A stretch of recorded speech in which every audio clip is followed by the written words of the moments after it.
Ouais, j'ai entendu qu'il y avait eu une pragmatisation dans une mosquée et c'était assez dégueulasse, la récupération politique de beaucoup de gens.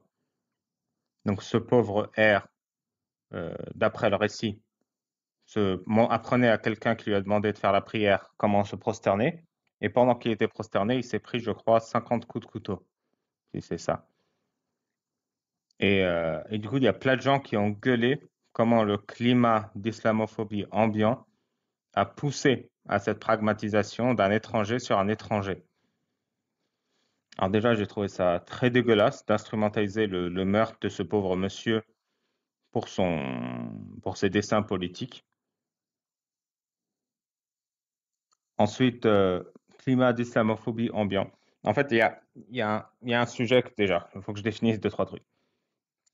Dans les pays arabo-musulmans, on n'utilise pas le mot islamophobie. Il n'existe pas. Depuis 1400 ans, il n'existe pas. On dit mécréant, kafir. On dit traître, murtad, apostat. Et on dit athée, déviant, mulhid. Si on t'appelle dans l'espace public kafir, mulhid, murtad, donc mécréant, apostat, déviant, traître, tu perds toute crédibilité. Tu ne peux plus parler et tu as peur de la loi parce qu'on peut te mettre en prison, voire te pragmatiser. Et donc, quand les gens utilisent le terme islamophobie, c'est gros comme une maison. L'idée, c'est interdire la critique de l'islam et des musulmans. Comme ça, quand tu critiques l'islam, on dit tu es islamophobe. Et dans la tête des gens, ça veut dire tu détestes l'islam et tu as de la haine envers les musulmans. L'objectif, il est gros comme une maison. Mettons, il y a plein de gens qui disent non, islamophobe, ça veut dire haine des musulmans, ce qui est légitime, on doit interdire la haine des gens. Dans ce cas, pourquoi tu mets le mot islam dedans? Le problème, c'est que ça normalise que la haine des musulmans se soit liée directement à la critique de l'islam. C'est pour ça qu'il y a le mot islam dedans. Et au final, ça sert le même intérêt sur le long terme que kafir, murtad, mulhid. C'est réduire au silence un mec dès qu'on l'en accuse. Donc, ce n'est pas acceptable comme terme. Vous voulez nommer ça un crime raciste? Vous pouvez. Crime raciste, en plus, circonstances aggravantes, religion, si c'est le cas, vous pouvez. Moi, perso, je n'accepterai jamais le terme d'islamophobie, même si tout le monde l'accepte, parce qu'il est là pour normaliser que la critique de l'islam, c'est mal et négatif. Voilà un peu l'idée.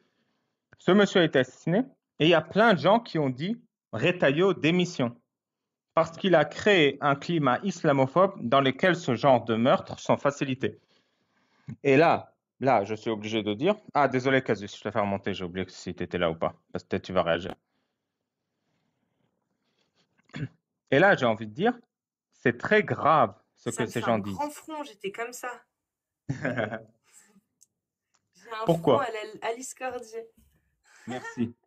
C'est la taille de Ah mon merde! cerveau. Alors, Ah merde, en fait, tu m'as fait monter. Attends, 2 secondes. Tu m'as fait ah, monter. J'étais en train de parler en même temps. ah bah C'est... super. Donc c'est pas moi qui ai un grand front, je suis déçu. Non! J'ai un grand front vraiment de ouf là sur une photo, c'est pour ça. Bah merci Comme Casus. Alice Cordier, qu'on embrasse. Enfin, que j'embrasse. Qu'on embrasse. Ouais. Alors, Allez, bisous, je me remute. quand ils disent ça, ils disent quelque chose de très grave parce que c'est irresponsable.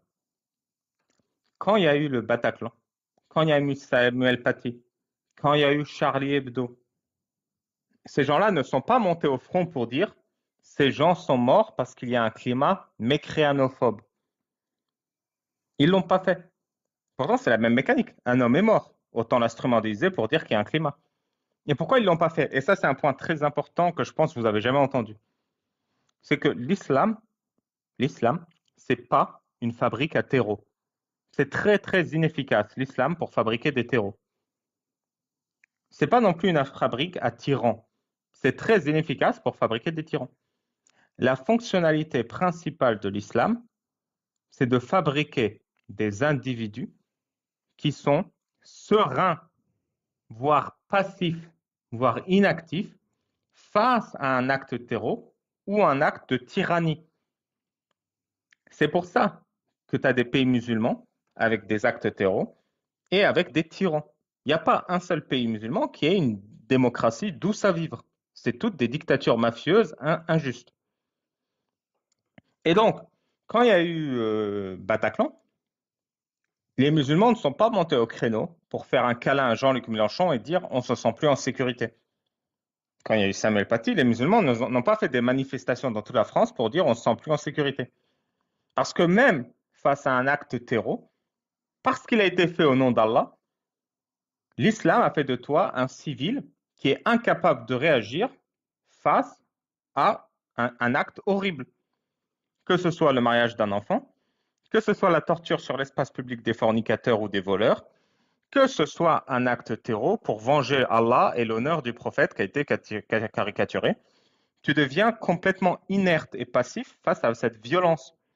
Et c'est ça la fonctionnalité première de l'islam. Et c'est pour ça que ces gens ne réagissent pas quand il y a un acte terreau. Parce que l'islam les modèle à ne plus réagir quand une horreur est faite au nom d'Allah. Donc quand ils viennent au créneau et pour un meurtre horrible, ce meurtre qui est arrivé il y a 2 jours, ils viennent et ils te disent on ne se sent plus en sécurité. En fait, ils n'auraient pas dû se sentir en sécurité depuis 1400 ans. Ça fait 1400 ans que la vie du musulman est entre les mains de l'autorité religieuse islamique. Et si jamais ils venaient à se faire effacer, personne ne pourrait demander leur reste. Et l'islam rend ces musulmans passifs face à une injustice, même qu'ils subiraient eux-mêmes, tant qu'elle est faite au nom d'Allah. Ça ne veut pas dire qu'ils sont passifs face à l'injustice. Une injustice qui n'est pas faite dans le cadre islamique, ils la repèrent, ils la voient, ils la ressentent. Ils ont l'empathie pour se mettre à la place de celui qui subit l'injustice et de se rendre compte que c'est grave. Mais dès que Allah est impliqué, cette émotion disparaît. Et c'est ça la fonctionnalité la plus dangereuse de l'islam. C'est pas de créer des mecs dangereux, c'est de créer des civils passifs dans une grosse masse qui cache les mecs dangereux, voire qu'il est légitime. Voilà un peu mon explication.